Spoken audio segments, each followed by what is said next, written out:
Sheet ನಲ್ಲಿ ಉಲ್ಲೇಖ ಆಗಿರುವಂತಹ ಹಲವು ಭಯಾನಕ ಅಂಶಗಳು ಏನೇನು ಡೀಟೇಲ್ಸ್ ಅನ್ನ ಈಗ ನೋಡ್ತಾ ಹೋಗೋಣ ನಾವು. ಭಯಾನಕ ಸತ್ಯ ಸ್ಫೋಟಗೊಂಡಿದೆ. ರೇಣುಕಾಸ್ವಾಮಿ ಪವಿತ್ರಾಗೆ ಮಾಡಿದ್ದಂತಹ ಚಾಟಿಂಗ್ ಗೊತ್ತಾ? ಆಕೆಯನ್ನ ಕೆರಳಿಸಿದ್ದು ಯಾವ್ಯಾವ ವಿಚಾರಗಳು ಗೊತ್ತಾ? ಮಂಡಿಯೂರಿ ಅಂಗಲಾಚಿದ್ದ ರೇಣುಕಾ ಫೋಟೋಗಳು ಕೂಡ ಸಾಕ್ಷ್ಯವಾಗಿ ಪೊಲೀಸರ ಕೈಗೆ ಸೇರಿದ್ಯಾ? ಇನ್ಫ್ಯಾಕ್ಟ್ ಚಾರ್ಜ್ ಶೀಟ್ ಇದನ್ನೇ ಒತ್ತಿ ಹೇಳ್ತಾ ಇದೆಯಂತೆ. ರೇಣುಕಾಸ್ವಾಮಿ ಮರಣೋತ್ತರ ಪರೀಕ್ಷೆಯಲ್ಲಿ ಹಾಗಾದ್ರೆ ಏನೇನಿದೆ? PM ರಿಪೋರ್ಟ್ ತುಂಬಾ crucial. Cause of death, timing of death, motive of the death ಏನು ಅನ್ನೋದು ಗೊತ್ತಾಗ್ಬಿಡುತ್ತೆ PM ರಿಪೋರ್ಟ್ ನಲ್ಲಿ. ಸೊ ಆ ಎಲ್ಲ ಅಂಶಗಳನ್ನ ಒಳಗೊಂಡಿರುವಂತಹ ಚಾರ್ಜ್ ಶೀಟ್ ನ ಮಿಸ್ಟರಿ ಇಂಚಿಂಚು ಮಾಹಿತಿ ಕೂಡ ಸಿಕ್ಕಿದೆ. ಹಾಗಾದ್ರೆ ಪೊಲೀಸರು 3 ತಿಂಗಳು ನಡೆಸಿರುವಂತಹ ತನಿಖೆಗೆ ಸಂಬಂಧಪಟ್ಟಂತೆ ಡೀಟೇಲ್ ಚಾರ್ಜ್ ಶೀಟ್ ರಿಪೋರ್ಟ್ ನಲ್ಲಿ ಏನೇನಿದೆ ಅನ್ನೋದ್ರ ಡೀಟೇಲ್ಸ್ ನೋಡ್ತಾ ಹೋಗೋಣ ಬನ್ನಿ. ದರ್ಶನ್ ಚಾರ್ಜ್ ಶೀಟ್ ನಲ್ಲಿ ಭಯಾನಕ ಸತ್ಯ ಸ್ಫೋಟ. ಫೋಟೋ, ಚಾಟಿಂಗ್, ಆಡಿಯೋ, CCTV ದೃಶ್ಯ ಉಲ್ಲೇಖ.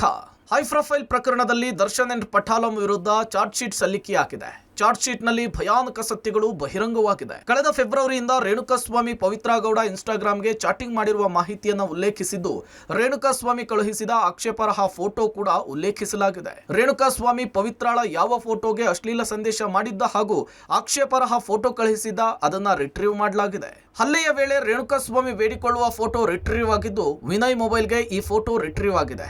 ಅನುಕುಮಾರ್ ಮೊಬೈಲ್ನಿಂದ ಒಂದು ಮಹತ್ವದ ಆಡಿಯೋವನ್ನ ಪೊಲೀಸರು ಸಂಗ್ರಹಿಸಿದ್ದಾರೆ. ರೇಣುಕಾಸ್ವಾಮಿ ಹಲ್ಲೆ ಮಾಡುವಾಗ ಕ್ಲಿಕ್ಕಿಸಿದಂತಹ ಹಲವು ಫೋಟೋಗಳು ಕೂಡ ಸಿಕ್ಕಿದೆ. ಅದನ್ನ ಚಾರ್ಜ್ ಶೀಟ್ ನಲ್ಲಿ ಸಲ್ಲಿಕೆ ಮಾಡಲಾಗಿದೆ. ಪೊಲೀಸ್ ಲಾಠಿಯ ಮುಂಬದಿ ಪುಡಿಯಾಗಿರುವ ಫೋಟೋ ಕೂಡ ಸಿಕ್ಕಿದೆ. ನೈಲನ್ ಹಗ್ಗದ ಫೋಟೋವನ್ನು ಕೂಡ ಸಂಗ್ರಹಿಸಲಾಗಿದೆ. ಪವಿತ್ರ ಗೌಡ ಮನೆಯಲ್ಲಿ ಸೀಸ್ ಮಾಡಿದಂತಹ ಚಪ್ಪಲಿಯೂ ಕೂಡ ದೋಷಾರೋಪ ಪಟ್ಟಿಯಲ್ಲಿದೆ. ಬೆಂಗಳೂರಿನ ಪಟ್ಟಣಗೆರೆ ಸೆಡ್ನಲ್ಲಿ ರೇಣುಕಾಸ್ವಾಮಿಯನ್ನ ಮಾರಣಾಂತಿಕವಾಗಿ ಹಲ್ಲೆ ಮಾಡುವಂಥ ಸಂದರ್ಭದಲ್ಲಿ ತೆಗೆದಿರುವಂಥ ಒಂದು ಪ್ರಮುಖ ಸಾಕ್ಷ್ಯಾಧಾರವನ್ನು ಇಟ್ಟುಕೊಂಡಿರುವಂಥ ಪೊಲೀಸರು ಅವೆಲ್ಲ ಫೋಟೋಗಳನ್ನು ಕೂಡ ರಿಟ್ರೀವ್ ಮಾಡಿರುವಂಥದ್ದು. ಅದರ ಜೊತೆಗೆ ರೇಣುಕಾಸ್ವಾಮಿ ಮಾರಣಾಂತಿಕವಾಗಿ ಹಲ್ಲೆ ಮಾಡಿದ ನಂತರ ತನ್ನ ಜೀವವನ್ನು ಉಳಿಸ್ಕೊಳ್ಳಿಕ್ಕೆ ಬೇಡುತ್ತಿರುವಂಥ ಒಂದು ಫೋಟೋ ಕೂಡ ಆರೋಪಿಯಾಗಿರುವಂಥ ವಿನಯ್ ಮೊಬೈಲ್ನಲ್ಲಿ ರಿಟ್ರೀವ್ ಮಾಡಿದ್ದಾರೆ ಅನ್ನುವಂಥ ಮಾಹಿತಿಯನ್ನು ಚಾರ್ಜ್ ಶೀಟ್ನಲ್ಲಿ ಉಲ್ಲೇಖ ಮಾಡಿರುವಂಥದ್ದು. ಅನುಕುಮಾರ್ ಅವರು ಮಾತನಾಡಿರುವಂಥ ಪ್ರಮುಖ ಸಾಕ್ಷ್ಯಾಧಾರದ ಆಡಿಯೋವೊಂದನ್ನು ರಿಟ್ರೀವ್ ಮಾಡಿಕೊಂಡಿರುವಂಥ ಪೊಲೀಸರು ಚಾರ್ಜ್ ಶೀಟ್ನಲ್ಲಿ ಉಲ್ಲೇಖವನ್ನು ಮಾಡಿರುವಂಥದ್ದು. ಇದೇ ರೀತಿಯ 100 ಸಾಕ್ಷ್ಯಾಧಾರಗಳನ್ನು ಪೊಲೀಸರು ಈ ಒಂದು ಚಾರ್ಜ್ ಶೀಟ್ನಲ್ಲಿ ಉಲ್ಲೇಖ ಮಾಡಿದ್ದು, ಆರೋಪಿಗಳಿಗೆ ಈ ಚಾರ್ಜ್ ಶೀಟ್ ದೊಡ್ಡ ಮಟ್ಟದ ಸಂಕಷ್ಟವನ್ನು ತಂದೊಡ್ಡುತ್ತೆ ಅನ್ನುವಂಥ ಮಾಹಿತಿಗಳು ಪೊಲೀಸ್ ಮೂಲಗಳಿಂದ ಗೊತ್ತಾಗ್ತಿರುವಂಥದ್ದು. ಚಾರ್ಜ್ ಶೀಟ್ ನಲ್ಲಿ ಏನೆಲ್ಲ ಉಲ್ಲೇಖ? ರೇಣುಕಾಸ್ವಾಮಿ ಪವಿತ್ರಾಗೆ ಮಾಡಿದ ಅಶ್ಲೀಲ ಚಾಟಿಂಗ್, ರೇಣುಕಾಸ್ವಾಮಿ ಕಳುಹಿಸಿದಂತಹ ಆಕ್ಷೇಪಾರ್ಹ ಫೋಟೋಗಳು, ರೇಣುಕಾಸ್ವಾಮಿ ಶವದ 4 ರಕ್ತಸಿಕ್ತ ಫೋಟೋಗಳು, ಹಲ್ಲೆಯ ವೇಳೆ ರೇಣುಕಾಸ್ವಾಮಿ ಬೇಡಿಕೊಳ್ಳುವ ಫೋಟೋಗಳು, ವಿನಯ್ ಮೊಬೈಲ್ನಲ್ಲಿದ್ದ ರೇಣುಕಾ ಅಂಗಲಾಚುವ ಫೋಟೋ, ಅನುಕುಮಾರ್ ಮೊಬೈಲ್ನಿಂದ ಮಹತ್ವದ ಆಡಿಯೋ ಸಂಗ್ರಹ, ರೇಣುಕಾಸ್ವಾಮಿಗೆ ಹಲ್ಲೆ ಮಾಡುವಾಗ ಕ್ಲಿಕ್ಕಿಸಿದ ಫೋಟೋಗಳು, ಪೊಲೀಸ್ ಲಾಠಿಯ ಮುಂಬದಿ ಪುಡಿಯಾಗಿರುವ ಫೋಟೋ, ಹಲ್ಲೆಗೆ ಬಳಸಿದ ನೈಲನ್ ಹಗ್ಗದ ಫೋಟೋ ಕೂಡ ಸಂಗ್ರಹ, ಪವಿತ್ರ ಗೌಡ ಮನೆಯಲ್ಲಿ ಸೀಸ್ ಮಾಡಿದ ಚಪ್ಪಲಿಯ ಫೋಟೋ, 600 ರೂಪಾಯಿ ಕೊಟ್ಟು ಖರೀದಿ ಮಾಡಿದ್ದ ಮೆಗ್ಗಾರ್ ಫೋಟೋ, ಕಪ್ಪು ಸ್ಕಾರ್ಪಿಯೋ ಕಾರ್ನಲ್ಲಿ ಬಂದಿದ್ದ ನಂದೀಶ್ ಮತ್ತೆ ನಾಗರಾಜ್, ರೇಣುಕಾಸ್ವಾಮಿಯನ್ನ ಪಟ್ಟಣಗೆರೆ ಶೆಡ್ಗೆ ಕರೆತಂದಿದ್ದ CCTV ದೃಶ್ಯ, ದರ್ಶನ್ ಸ್ಟೋನಿ ಬ್ರೂಕ್ ಹೋಟೆಲ್ನಿಂದ ಹೊರಬರುವ ದೃಶ್ಯ, ಪಟ್ಟಣಗೆರೆ ಶೆಡ್ಗೆ ದರ್ಶನ್ ಎಂಟ್ರಿಯಾದ CC ಕ್ಯಾಮೆರಾ ಸ್ನ್ಯಾಪ್ಶಾಟ್, ರೇಣುಕಾ ಪ್ರಾಣ ಹೋಗುವವರೆಗೂ ಶೆಡ್ನಲ್ಲಿದ್ದ ದಾಸ ಪವಿತ್ರ, ಪ್ರಾಣ ಹೋದ ಬಳಿಕ ಶವವನ್ನ ಬಿಸಾಡಿ ಅಂತೇಳಿ ಹೊರಟಿದ್ದ ದರ್ಶನ್, ರೇಣುಕಾಸ್ವಾಮಿ ಹತ್ಯೆಯ ಬಳಿಕ ಶವ ಸಾಗಿಸುವ CCTV ದೃಶ್ಯ, ನೀಲಿ ಜೀನ್ಸ್, ಬಿಳಿ ಬಣ್ಣದ ಬನಿಯಾನ್ ಧರಿಸಿದ್ದ ರೇಣುಕಾಸ್ವಾಮಿ, ನೀಲಿ ಪ್ಯಾಂಟ್, ಕಪ್ಪು ಟೀ ಶರ್ಟ್ ಹಾಕಿದ್ದ ದರ್ಶನ್, RR ನಗರದ ಮನೆಗೆ ದರ್ಶನ್ ಬಂದಿದ್ದ CCTV ದೃಶ್ಯ ಉಲ್ಲೇಖ. ಹೀಗೆ ಪೊಲೀಸರು ಸಹಸ್ರ ಸಾಕ್ಷ್ಯಗಳನ್ನ ಚಾರ್ಜ್ ಶೀಟ್ ನಲ್ಲಿ ಉಲ್ಲೇಖಿಸಿದ್ದಾರೆ. ಇದು ದರ್ಶನ್ ಪ್ರಕರಣಕ್ಕೆ ಮತ್ತಷ್ಟು ಪುಷ್ಟಿ ಕೊಟ್ಟಿದೆ. ಅಷ್ಟೇ ಅಲ್ಲ, ರೇಣುಕಾಸ್ವಾಮಿ ಪೋಸ್ಟ್ ಮಾರ್ಟಮ್ ವರದಿ ಬಗ್ಗೆಯೂ ಕೂಡ ಉಲ್ಲೇಖಿಸಿದ್ದಾರೆ. ಹೀಗೆ ಹಲವಾರು ಸಾಕ್ಷಿಗಳನ್ನ ಅಧಿಕಾರಿಗಳು ಚಾರ್ಜ್ ಶೀಟ್ನಲ್ಲಿ ಉಲ್ಲೇಖ ಮಾಡಿದ್ದಾರೆ. ಇದು ನಟ ದರ್ಶನ್ಗೆ ಮತ್ತಷ್ಟು ಸಂಕಷ್ಟ ತರಲಿದೆ. ಇದರ ಜೊತೆಗೆ ರೇಣುಕಾಸ್ವಾಮಿಯ ಮರಣೋತ್ತರ ಪರೀಕ್ಷೆಯ ವರದಿಯ ಬಗ್ಗೆ ಕೂಡ ಉಲ್ಲೇಖ ಮಾಡಿದ್ದಾರೆ. ಹಾಗಾದ್ರೆ ಚಾರ್ಜ್ ಶೀಟ್ ನಲ್ಲಿ ಏನೆಲ್ಲ ಉಲ್ಲೇಖವಾಗಿದೆ? 7 ಪುಟಗಳ ಪೋಸ್ಟ್ ಮಾರ್ಟಮ್ ರಿಪೋರ್ಟ್. ರೇಣುಕಾಸ್ವಾಮಿ ದೇಹದಲ್ಲಿ 39 ಗಾಯಗಳು, ಎದೆಯ ಮೂಳೆ ಮುರಿತವಾಗಿದೆ, ವೃಷಣ ಚೀಲದಲ್ಲಿ ರಕ್ತಸ್ರಾವ, ಕಾಲಲ್ಲಿ ಒದ್ದಿರೋದ್ರಿಂದ ವೃಷಣಕ್ಕೆ ಗಾಯ, ಶ್ವಾಸಕೋಶಕ್ಕೆ ಮೂಳೆ ಚುಚ್ಚಿದೆ, ತಲೆಗೆ ಗಂಭೀರ ಗಾಯ, ಮೆದುಳಿನಲ್ಲಿ ತೀವ್ರ ರಕ್ತಸ್ರಾವ, ಬೆನ್ನು ಮೂಳೆ ತೀವ್ರ ಹಾನಿ, ಮೊಣಕಾಲು ಮುರಿತ, ಬಲಗಣ್ಣಿಗೆ ತೀವ್ರವಾದ ಹಾನಿ. ಹೀಗೆ ಮರಣೋತ್ತರ ಪರೀಕ್ಷೆಯ ವರದಿಯನ್ನ ಚಾರ್ಜ್ ಶೀಟ್ ನಲ್ಲಿ ಉಲ್ಲೇಖಿಸಲಾಗಿದೆ. ಹಾಗಾದ್ರೆ ಚಾರ್ಜ್ ಶೀಟ್ ನಲ್ಲಿ ಮತ್ತೇನೆಲ್ಲ ಉಲ್ಲೇಖವಾಗಿದೆ? ರೇಣುಕಾಸ್ವಾಮಿ ಹಲ್ಲೆಗೆ ಬಳಸಿದ ವಸ್ತುಗಳ ಸಾಕ್ಷ್ಯ, ಲಾಠಿ, ದೊಣ್ಣೆ, ಬೆಲ್ಟ್ನಿಂದ ರೇಣುಕಾ ರಕ್ತದ ಮಾದರಿ, ದರ್ಶನ್ ಮನೆಯಲ್ಲಿದ್ದ ಲಾಠಿಯಲ್ಲಿ ರಕ್ತದ ಕಲೆ ಪತ್ತೆ, ರಿಪೀಸ್ ಪಟ್ಟಿ, ದೊಣ್ಣೆಗಳ ಮೇಲೂ ಕೂಡ ರಕ್ತದ ಮಾದರಿ, DNA ಪರೀಕ್ಷೆಯಲ್ಲಿ ರಕ್ತದ ಮಾದರಿ ದೃಢ, ಕೊಲೆಯಾದ ಬಳಿಕ ದರ್ಶನ್ ಪವಿತ್ರ ಗೌಡ ಮೀಟಿಂಗ್, ಆರೋಪಿಗಳು ಮೀಟಿಂಗ್ ಮಾಡಿರುವ ಬಗ್ಗೆ ಸಾಕ್ಷ್ಯ, ಪೊಲೀಸರ ಭಯದಿಂದ CCTV ವಿಡಿಯೋ ಡಿಲೀಟ್, ಟೆಕ್ನಿಷಿಯನ್ ಅನ್ನ ಕರೆಸಿ ವಿಡಿಯೋ ಡಿಲೀಟ್ ಮಾಡಿದ ದರ್ಶನ್, ಸಿಸಿಟಿವಿ ಡಿವಿಆರ್ ಗಳ ರಿಟ್ರೀವ್ ಮಾಡಿದ FSL, ಹೀಗೆ ನೂರಾರು ಸಾಕ್ಷ್ಯಗಳನ್ನು ಪೊಲೀಸರು ಚಾರ್ಜ್ ಶೀಟ್ ನಲ್ಲಿ ಉಲ್ಲೇಖಿಸಿದ್ದಾರೆ. ಕೊಲೆ ಆಗಿರುವಂತಹ ರೇಣುಕಾ ಸ್ವಾಮಿ ಪ್ರಕರಣದ ತನಿಖೆಯನ್ನ ಮಾಡಿರುವಂತಹ ಪೊಲೀಸರು ನೂರಾರು ಸಾಕ್ಷ್ಯಗಳನ್ನು ಸಂಗ್ರಹ ಮಾಡಿರುವಂಥದ್ದು. ಅದರಲ್ಲೂ ಕೂಡ ಪ್ರಮುಖವಾಗಿ ದರ್ಶನ್ ಬಟ್ಟೆ ಮೇಲಿದ್ದಂಥ ರಕ್ತದ ಕಲೆಗಳು, ಜೊತೆಗೆ ಪವಿತ್ರ ಗೌಡ ಚಪ್ಪಲಿ ಮೇಲಿದ್ದಂಥ ರಕ್ತದ ಕಲೆಗಳು ಸೇರಿದಂತೆ ವಿವಿಧ ಪ್ರಮುಖ ಸಾಕ್ಷ್ಯಗಳನ್ನು ಸಂಗ್ರಹ ಮಾಡಿರುವಂಥದ್ದು. ಒಟ್ಟು ಈ ಒಂದು ಕೊಲೆ ಕೇಸಲ್ಲಿ 231 ಸಾಕ್ಷ್ಯಗಳನ್ನು ಸಂಗ್ರಹ ಮಾಡಿರುವಂಥ ಪೊಲೀಸರು ಎಲ್ಲವನ್ನು ಕೂಡ ಚಾರ್ಜ್ ಶೀಟ್ನಲ್ಲಿ ಉಲ್ಲೇಖವನ್ನು ಮಾಡಿರುವಂಥದ್ದು. ಇಷ್ಟೇ ಅಲ್ಲ, ರೇಣುಕಾ ಸ್ವಾಮಿ ಕೊಲೆ ಕೇಸ್ನಲ್ಲಿ ಇನ್ನೂ ಒಂದಷ್ಟು ವರದಿ ಬರಬೇಕಿದೆ. ಸಾಕಷ್ಟು ತಾಂತ್ರಿಕ ಸಾಕ್ಷಿಗಳು ದೊರೆತಿವೆ. ತನಿಖೆಯಲ್ಲಿ ಎಲ್ಲವನ್ನೂ ಕೂಡ ಅಳವಡಿಸಲಾಗಿದೆ. ರೇಣುಕಾ ಸ್ವಾಮಿ ಕೊಲೆ ಪ್ರಕರಣದ ತನಿಖೆ ಸಂಪೂರ್ಣವಾಗಿ ಮುಗಿದಿದ್ದು 24ನೇ ACMM ನ್ಯಾಯಾಲಯಕ್ಕೆ ನಾವು ಅಂತಿಮ ವರದಿಯನ್ನು ಸಲ್ಲಿಸ್ತಾ ಇದ್ದೇವೆ. 231 ಸಾಕ್ಷಿದಾರರನ್ನು ಒಳಗೊಂಡಂತೆ ಪ್ರತ್ಯಕ್ಷ, ಸಾಂದರ್ಭಿಕ, ತಾಂತ್ರಿಕ, ವೈಜ್ಞಾನಿಕ ಹಾಗೂ ಅಂತಿಮ ವರದಿ ಇದಾಗಿರುತ್ತದೆ. CFSL ಇಂದ ಇನ್ನೂ ಕೆಲವೊಂದು ವರದಿಗಳು ಬಾಕಿ ಇದ್ದಾವೆ. ವಾಟರ್ ಟೈಟ್ ಚಾರ್ಜ್ ಶೀಟನ್ನು ನಾವು ಸಲ್ಲಿಸಿದ್ದೇವೆ. ಚಾರ್ಜ್ ಶೀಟ್ ಆದ ನಂತರದಲ್ಲಿ ನಾವು ಕಾನೂನು ತಜ್ಞರ ಅಭಿಪ್ರಾಯವನ್ನು ಪಡೆದುಕೊಂಡು ನಂತರ ತೀರ್ಮಾನ ಮಾಡ್ತೀವಿ. ಒಟ್ನಲ್ಲಿ ದರ್ಶನ್ ಅಂಡ್ ಪಠಾಲಂಗೆ ಮತ್ತಷ್ಟು ಸಂಕಷ್ಟ ಎದುರಾಗಿದೆ. ಜಾಮೀನಿನ ನಿರೀಕ್ಷೆಯಲ್ಲಿದ್ದ ದರ್ಶನ್ ಹಾಗೂ ಗೆಳತಿ ಪವಿತ್ರ ಗೌಡಗೆ ಇದೆಲ್ಲವೂ ಕೂಡ ಸಂಕಷ್ಟವನ್ನ ತಂದೊಡ್ಡಿದೆ. Bureau report, public TV. Sheet ಸಲ್ಲಿಕೆ ಮಾಡಿರುವಂತಹ ರೀತಿ ನೋಡ್ತಾ ಇದ್ರೆ ಸರ್, ಪೊಲೀಸರು ತ್ರಿಕರಣ ಶುದ್ಧಿಯಿಂದ ಕೆಲಸ ಮಾಡಿರೋದು ಸ್ಪಷ್ಟವಾಗ್ತಾ ಇದೆ.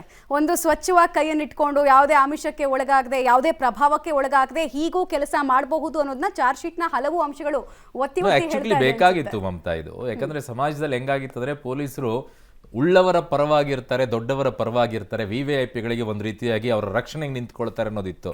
ಬಟ್ ಈ ಮೂಲಕವಾಗಿ ಒಂದು ಮೆಸೇಜ್ ಇದೆ, ಇಲ್ಲ ಇಂಥ ಕೇಸ್ಗಳು ಬಂದರೆ ನಾವು ಕೂಡ ಟಫ್ ಆಗಿ ಇರ್ತೀವಿ ಅಂತ ಹೇಳಿ. ಉಳಿದಂಥ ವಿಚಾರದಲ್ಲಿ ಅವ್ರ ಮೇಲೆ ಆರೋಪಗಳು ಇದ್ದೇ ಇರುತ್ತೆ ಪೊಲೀಸರ ಮೇಲೆ. ಬಟ್ ಈ ವಿಚಾರದಲ್ಲಿ ಮಾತ್ರ ವೆರಿ ಟಫ್ ಅನಿಸ್ತಾ ಇದೆ. ಗುಡ್ ಅಂತ ಅನಿಸುತ್ತೆ ಸಮಾಜದ ದೃಷ್ಟಿಯಿಂದ. ರೈಟ್, ಇಬ್ರು ಪ್ರತಿನಿಧಿಗಳು ಜಾಯ್ನ್ ಆಗ್ತಾರೆ, ಮಾತಾಡ್ಸ್ಬಿಡೋಣ. ಸೊ ನಮ್ಮ ಜೊತೆಗೆ ಉಮೇಶ್ ಹಾಗೂ ನಾಗೇಶ್ ರೆಡಿ ಇದ್ದಾರೆ, ನೇರ ಸಂಪರ್ಕದಲ್ಲಿ ಜಾಯ್ನ್ ಆಗ್ತಾರೆ. ಮೊದಲನೇದಾಗಿ ಉಮೇಶ್, ಈಗ ಚಾರ್ಜ್ ಶೀಟ್ ಸಲ್ಲಿಕೆ ಆಗಿದೆ, ಮುಂದಿನ ಕಾನೂನು ಪ್ರಕ್ರಿಯೆಗಳು ಯಾವ ರೀತಿ ಇರುತ್ತೆ, ಜೊತೆಗೆ ಇತರೆ ಆರೋಪಿಗಳಿಗೆ ಬೇಲ್ ಸಿಗುವ ಚಾನ್ಸಸ್ ಯಾರ್ಯಾರಿಗೆ ಸಿಗಬಹುದು ಅಂತ ಅನಿಸ್ತಾ ಇದೆ? ಬಹುತೇಕ A1 ಇಂದ A13 ಆರೋಪಿ ತನಕ ಸಿಗೋ ಡೌಟ್, ಉಳಿದ ಆರೋಪಿಗಳಿಗಾದ್ರೂ ಸಿಗಬಹುದಾ? ಟೇಲ್ ಅಂಡರ್ ಅಲ್ಲಿ ಯಾರಿದ್ದಾರೆ ಅವ್ರಿಗೆ? ಮಮತಾ, ಈಗಾಗಲೇ ಈ ಪ್ರಕರಣ ಸಂಬಂಧಪಟ್ಟಾಗೆ 4 ಜಾಮೀನಿಗೆ ಅರ್ಜಿ ಸಲ್ಲಿಸಿದ್ದು. ಆ ಜಾಮೀನು ಕೂಡ ಅರ್ಜಿಗಳು ಕೂಡ ವಜಾ ಆಗಿರುವಂಥದ್ದು. ಯಾಕೆಂದರೆ ಪ್ರಕರಣ ಅಷ್ಟು ಗಂಭೀರತೆಯಿಂದ ಕೂಡಿರುವಂಥದ್ದು. ಇನ್ನೂ ಕೂಡ ಚಾರ್ಜ್ ಶೀಟ್ ಸಲ್ಲಿಕೆ ಮಾಡಿರೋದು ಇವತ್ತೇ ಚಾರ್ಜ್ ಶೀಟ್ ಸಲ್ಲಿಕೆ ಮಾಡಿರೋದ್ರಿಂದ ಸಾಕಷ್ಟು ತನಿಖೆ ಕೂಡ, ಅಂದರೆ ಇನ್ನೂ ಕೂಡ ಈಗ ಚಾರ್ಜ್ ಶೀಟ್ ಸಲ್ಲಿಕೆ ಮಾಡಿದ ನಂತರದಲ್ಲಿ ಇವತ್ತೇನು ಕೋರ್ಟ್ನಲ್ಲಿ ಅದನ್ನು CC ಮಾಡಬೇಕಾಗುತ್ತೆ. CC ನಂಬರ್ ಬಂದ ನಂತರದಲ್ಲಿ ಆ ಸಂಬಂಧಪಟ್ಟ 17 ಜನ ಆರೋಪಿಗಳು ಕೂಡ ಇಂಡಿವಿಜುವಲ್ ಆಗಿ ಆ ಚಾರ್ಜ್ ಶೀಟ್ನ ಪ್ರತಿಯನ್ನು ಅವ್ರಿಗೆ ಕೊಡ್ತಾರೆ. ಕೊಟ್ಟ ನಂತರದಲ್ಲೇ ಅಷ್ಟೇ ಇಷ್ಟು ಸೆಷನ್ಸ್ ಕೋರ್ಟ್ಗೆ ಮತ್ತೆ ಇನ್ನೊಂದು ಡೇಟ್ಗೆ ಅದು ವಿಚಾರಣೆಗೆ ಬರುವಂಥದ್ದು. ಅಲ್ಲಿವರೆಗೂ ಕೂಡ ಈಗ ಸದ್ಯಕ್ಕೆ ಯಾರಿಗೂ ಏನು ಬೇಲ್ ಸಿಗುವಂಥ ಸಾಧ್ಯತೆ ತೀರಾ ಕಡಿಮೆ ಇರುವಂಥದ್ದು. ಯಾರಿಗೂ ಈಗ ಹಾಕ್ಕೊಂಡಿರುವಂಥ 4 ಕೂಡ ಈಗಾಗಲೇ ಜಾಮೀನು ಅರ್ಜಿ ವಜಾ ಆಗಿದೆ. ಮತ್ತೊಂದು ಕಡೆ ಪೊಲೀಸರು ಕೂಡ ಈಗಾಗಲೇ ರೇಣುಕಾ ಸ್ವಾಮಿ ಕೊಲೆ ಪ್ರಕರಣದಲ್ಲಿ ಬೇಕಾದಂಥ ಎಲ್ಲ ಸಾಕ್ಷಿಗಳನ್ನು ಕೂಡ ಸಂಗ್ರಹ ಮಾಡಿರುವಂಥದ್ದು.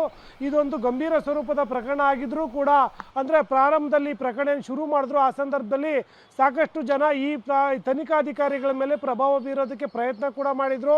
ಆ ಸಂಬಂಧಪಟ್ಟ ಹಾಗೆ ಮಾಧ್ಯಮಗಳಲ್ಲಿ ಯಾವಾಗ ಬರುತ್ತೋ ಆ ಸಂದರ್ಭದಲ್ಲಿ ಅಧಿಕಾರಿಗಳು ಕೂಡ ಅಲರ್ಟ್ ಆಗಿ ಖುದ್ದು ನಗರ ಪೊಲೀಸ್ ಆಯುಕ್ತರಂತ B ದಯಾನಂದರ ಆ ತನಿಖೆಯ ನೇತೃತ್ವದ ಬಗ್ಗೆ ಗಮನ ಇಟ್ಟು ಇವತ್ತು ಚಾರ್ಜ್ ಶೀಟ್ ಸಲ್ಲಿಕೆ ಮಾಡಿರುವಂಥದ್ದು. ಚಾರ್ಜ್ ಶೀಟ್ನಲ್ಲೂ ಕೂಡ ಬೇಕಾದಂಥ ಎಲ್ಲ ಎವಿಡೆನ್ಸ್, ಅಂದರೆ ತನಿಖೆಯಲ್ಲಿ ವಿಚಾರಣೆ ವೇಳೆಯಲ್ಲಿ ಏನೆಲ್ಲ ಮಾಹಿತಿಗಳು ಸಿಕ್ಕಿದ್ವೋ ಅದಕ್ಕೆ ಪೂರಕವೆಂಬಂತೆ ಎಲ್ಲ ಟೆಕ್ನಿಕಲ್ ಎವಿಡೆನ್ಸು ಮತ್ತು ಅದಕ್ಕೆ ಸಂಬಂಧಪಟ್ಟ ರಿಪೋರ್ಟ್ಗಳನ್ನು ಎಲ್ಲವನ್ನು ಕೂಡ ಸಂಗ್ರಹ ಮಾಡುವಲ್ಲಿ ಪೊಲೀಸರು ಯಶಸ್ವಿ ಆಗಿರುವಂಥದ್ದು. ಸದ್ಯಕ್ಕಿರೋ ಮಾಹಿತಿ ಪ್ರಕಾರ ಇವತ್ತು ಚಾರ್ಜ್ ಶೀಟ್ ಸಲ್ಲಿಸಿರುವಂಥ ಅಂಶಗಳಲ್ಲಿ ನೋಡೋದಾದರೆ ನಟ ದರ್ಶನ್ ಸೇರಿದಂತೆ ಎಲ್ಲ ಆರೋಪಿಗಳು ಕೂಡ ಕನಿಷ್ಠ 6 ರಿಂದ 1 ವರ್ಷಗಳ ಕಾಲ ಬೇಲ್ ಸಿಗುವಂಥದ್ದು ಡೌಟು ಅಂತ ಹೇಳಾಗ್ತಾ ಇರುವಂಥದ್ದು. ಅದ್ರ ಜೊತೆಗೆ ಆರೋಪಿಗಳಿಗೂ ಕೂಡ ಕಠಿಣ ಶಿಕ್ಷೆ ಆಗುವ ನಿಟ್ಟಿನಲ್ಲಿ ತನಿಖಾಧಿಕಾರಿಗಳು ಕೆಲಸ ಮಾಡ್ತಾ ಇದ್ದಾರೆ ಅನ್ನೋದ್ರ ಬಗ್ಗೆ ಈಗ ಮಾಹಿತಿಗಳು ಸಿಗ್ತಾ ಇರುವಂಥದ್ದು. ಮಮತಾ, ಓಕೆ, ಹಾಗೆ ಹೋಲ್ಡ್ ಅಲ್ಲಿರಿ, ವಾಪಸ್ ಬರ್ತೀನಿ. ಇನ್ನು ನಾಗೇಶ್, ಈಗ ಒಂದು ಕೊಲೆ ನಡೆದಾಗ ಮೋಟಿವ್ ಆಫ್ ಕ್ರೈಮ್ ಅನ್ನ ಚಾರ್ಜ್ ಶೀಟ್ ನಲ್ಲಿ ಕರೆಕ್ಟ್ ಆಗಿ ಕನ್ವಿನ್ಸಿಂಗ್ ರೀತಿನಲ್ಲಿ ಮಾಡಬೇಕಾಗಿರೋ ದೊಡ್ಡ ತಲೆನೋವನ್ನ ಪೊಲೀಸರು ಇಳಿಸ್ಕೊಂಡಿದ್ದಾರೆ ಅಂತ ಅನಿಸ್ತಾ ಇದೆ. Connecting the dots, motive of the crime ಎರಡನ್ನ ಕೂಡ ಹೇಗೆ ಪ್ರೂವ್ ಮಾಡಿದ್ದಾರೆ ಅಂತ ಅನಿಸ್ತಾ ಇದೆ ಚಾರ್ಜ್ ಶೀಟ್ ನೋಡಿದಾಗ? ಮಮತಾ, ರೇಣುಕಾಸ್ವಾಮಿ ಕೊಲೆ ಕೇಸಲ್ಲಿ ಚಾರ್ಜ್ ಶೀಟ್ ಸಲ್ಲಿರುವಂಥ ಕಾಮಾಕ್ಷಿಪಾಳ್ಯ ಪೊಲೀಸರು ತನಿಖೆ ಭಾಳ ಅಚ್ಚುಕಟ್ಟಾಗಿ ಮಾಡಿದ್ದಾರೆ ಅನ್ನುವಂಥ ವಿಚಾರಗಳು ಚಾರ್ಜ್ ಶೀಟ್ನ ಅಂಶಗಳನ್ನು ನೋಡಿದಂಥ ಸಂದರ್ಭದಲ್ಲಿ ಗೊತ್ತಾಗ್ತಾ ಹೋಗ್ತಿರುವಂಥದ್ದು. ಭಾಳ ಪ್ರಮುಖವಾಗಿ FIR ಅಲ್ಲಿ ಏನಿತ್ತು ಅದೇ ಮಾದರಿಯಲ್ಲಿ ಚಾರ್ಜ್ ಶೀಟನ್ನು ಸಲ್ಲಿಸಿರುವಂಥದ್ದು. A1 ಆರೋಪಿಯಾಗಿ ಪವಿತ್ರ ಗೌಡ ಅವರನ್ನು ಮಾಡಿದರೆ A2 ಆರೋಪಿಯಾಗಿ ದರ್ಶನನ್ನು ಮಾಡಿರುವಂಥದ್ದು. ತನಿಖಾ ಹಂತದಲ್ಲೂ ಕೂಡ ಇದೇ ರೀತಿಯಾಗಿ ಇತ್ತು. ಅದನ್ನೇ ಚಾರ್ಜ್ ಶೀಟ್ನಲ್ಲೂ ಕೂಡ ಉಲ್ಲೇಖ ಮಾಡಿರುವಂಥದ್ದು.